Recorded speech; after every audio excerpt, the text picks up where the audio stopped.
Welcome to Mushu Samurai Stories. Today's story is actually half samurai story, half ghost story, because the samurai we talk about, Taira no Masakado, had a crazy life, died with some unfinished business long ago, namely losing his head, and his spirit came back 1,000 years later to unleash his vengeance.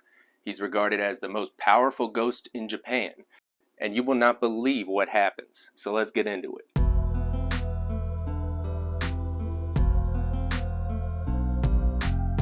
Taira no Masakado was born sometime in the early 10th century Japan, and it's not known exactly where, but he grew up to be a ruthless samurai. Around the year 931, he got into a little trouble with his uncle Yoshikane, marrying his uncle's daughter, also his own cousin.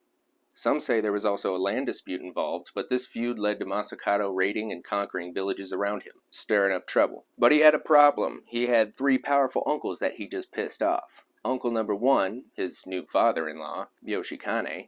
Uncle number 2, Taira no Kunika, also the head of the Taira clan. And in the year 935, he sent 3 young samurai to ambush Masakado. But Masakado managed to repel their attack and kill all 3 of them. But he didn't stop there. He then burned the homes of everyone involved in the ambush, then rode to his dear uncle's house, stabbed him in the face, and burned his house down. Oh yeah, he also stabbed him in the face in front of his young son, Sadamori. Later that year, uncle number 3, Taira no Yoshimasa, wanted to avenge his brother Kunika and met Masakado in battle.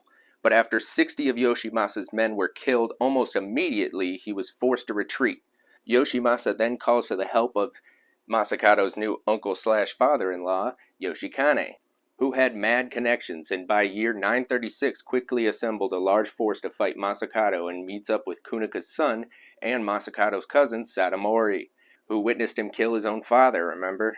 Masakado heard of these plans and scouted north with about 100 samurai to see if it was true, but Yoshikane spotted him and started attacking.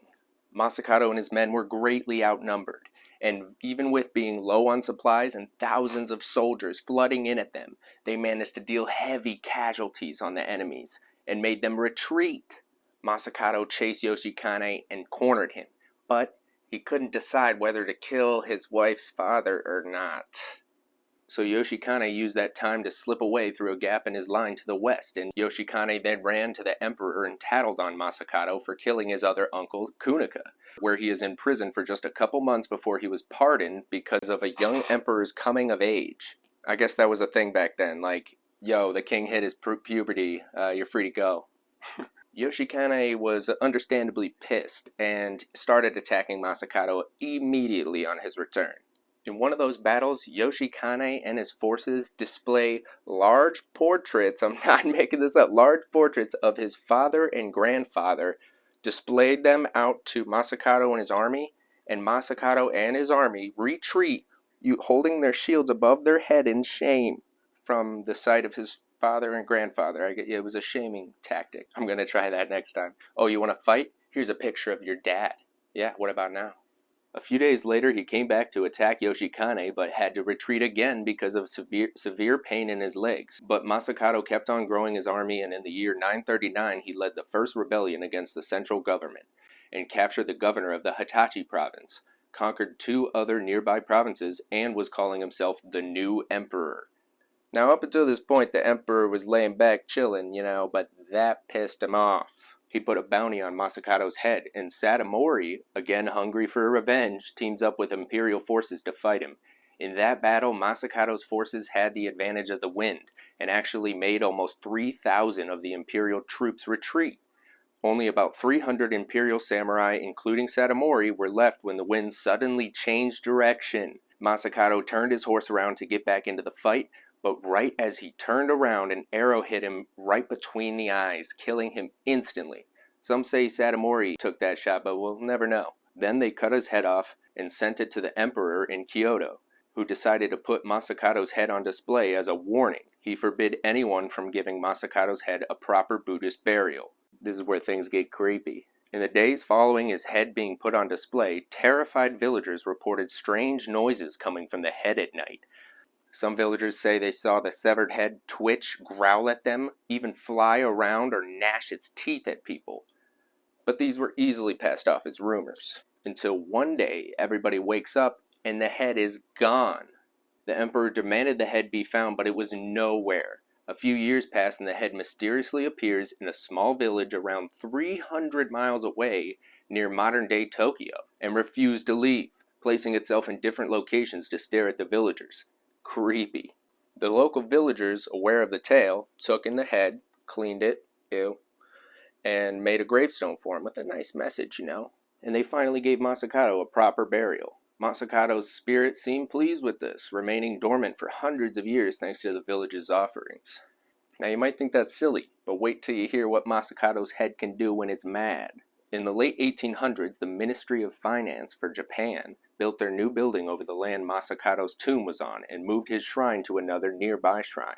Now they made up for this by making a portable shrine to carry back to his tomb once in a while for grand ceremonies with many offerings and priests praying for Masakado's rest. So he was seemingly okay with that, but not for long. A devastating earthquake in 1923 caused fires to engulf the land and burn the Ministry of Finance building to the ground, leaving the tomb under it remarkably intact.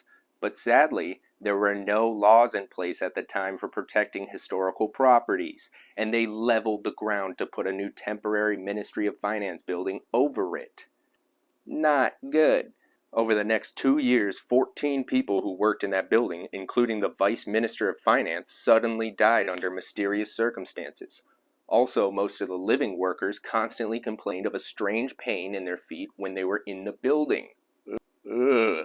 In 1926, the Yomiuri newspaper publicly apologized to Masakado's ghost, which I don't think is a good idea. I mean, how many times you see a floating ghost head reading the paper? But they also tore down the building on top of his tomb. They called in priests for a ceremony and built a new gravestone surrounded by hedges. But does Masakado like hedges? Apparently not. Because in 1940, the exact 1,000-year anniversary of his death, his half-ass monuments, chilling on top of his tomb, the Ministry of Finance, they're back at their main building, probably talking about money. One night, a bolt of lightning strikes the Ministry of Finance's main building, burns it and 9 other buildings around it to the ground. This is when the terrified Minister of Finance immediately throws together a 1,000-year anniversary ceremony for Masakado, and he properly restored his monument. But it doesn't end there. During World War II in 1945, there was a firebombing attempt on Tokyo, and it actually set fire to the grounds of Masakado's tomb yet again, burning it to the ground. So if that isn't bad enough, after World War II, Americans came in and they were like, hey, this place looks good for a parking lot. So they tried to bulldoze over Masakado's tomb. And it said while they were doing this, the guy in the bulldozer flipped over, killing the driver of the bulldozer. Don't mess with this guy's tomb. The local community then asked for the preservation of the property, which was granted, and the local people cleaned up the gravesite and regularly brought flowers and offerings. Masakado was the subject of many plays and books glorifying his revolt against the government, becoming a godlike figure, and in 1984 he was named one of the 3 kami, or deities, at Kanda Shrine. Also, in 1984, the Bank of Tokyo Mitsubishi building, that's right next door to his tomb, opened a bank account in Masakado's name and have been stocking it with the equivalent of $7,000, or 800,000 yen, every year, just in case. They don't want no ghost trouble.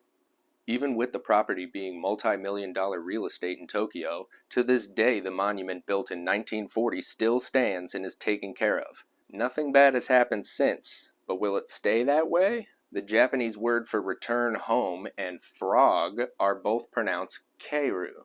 So for a long time, people would visit Masakado's gravestone and place fake frogs around it to please him and make sure his soul rests. But in 2020, when COVID came knocking, they discontinued allowing people to bring frog offerings for sanitary reasons. Here's a picture of the gravesite today, only comforted by a couple frogs. I mean, how hard is it to disinfect a frog? Do you want to piss off the crazy samurai ghost head? So who knows, maybe Masakado could unleash his vengeance once again because of a dire lack of frogs. Anyways, Masakado is one of the most talked about ghosts in Japan. His story is told in many different ways, the most popular being a story where his daughter becomes a witch to conjure her father's ghost to wreak havoc on people. Spooky. But hey, that's all I got for you today. What a great story. Let me know what you thought in the comments, and make sure to slice that like button like I sliced this cantaloupe. Also, give my man back his frogs. You don't want him getting pissed?